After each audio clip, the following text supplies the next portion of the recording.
d'Ivoire est considérablement dégradée, éloignant ainsi des principes élémentaires de la démocratie.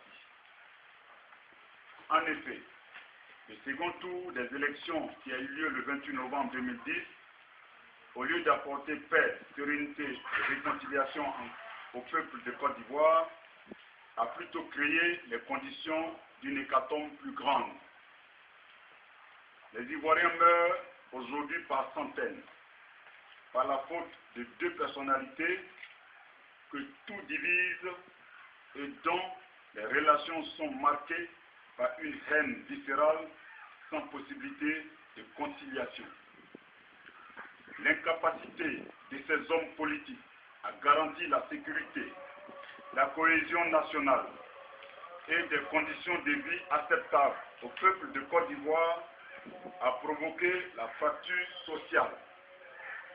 Cette situation d'humiliation permanente et la profonde crise morale qui en est la conséquence a amené les 10 fils de la Côte d'Ivoire à prendre leurs responsabilités pour ramener l'ordre et la stabilité. À partir de cet instant, je prends toute la charge de l'exécutif national et décide ce qui suit. 1. La Constitution est dissoute. 2. L'Assemblée nationale est dissoute. 3. Les activités des partis politiques sont suspendues jusqu'à nouvel ordre. 4.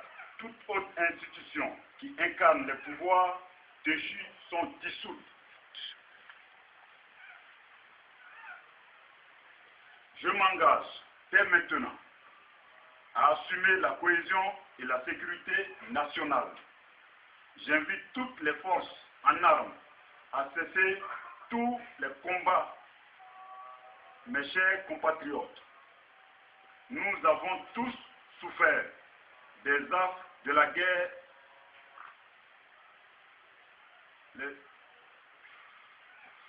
Mes chers compatriotes, nous avons tous souffert des affres de la crise militaro-politique qui nous a opposés les uns aux autres.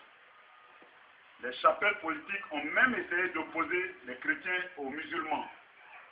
Ivoiriens, Ivoiriennes, je vous exhorte donc à entrer en vous-même pour trouver les ressources nécessaires afin de pardonner et de donner une chance à la paix et à la cohésion et la réconciliation.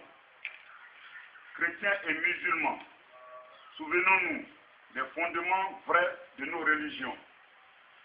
Ivoiriens, Ivoiriennes, souvenez-vous de vos alliances ethniques et surtout de ce que la paix et le pardon ont toujours été la seconde religion de notre pays. En conséquence, je vous invite tous à la sérénité pour bâtir ensemble la patrie de la vraie fraternité.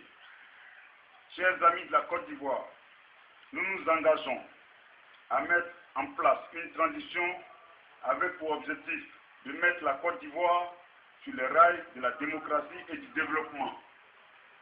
Attente légitime du peuple de Côte d'Ivoire.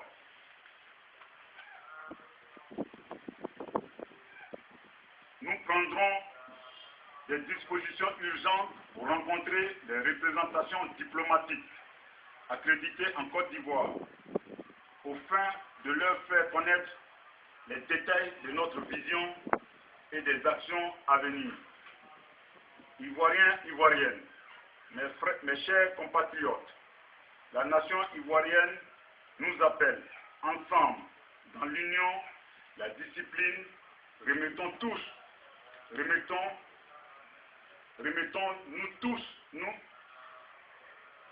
la nation ivoirienne nous appelle ensemble dans l'union, la discipline, remettons-nous au travail.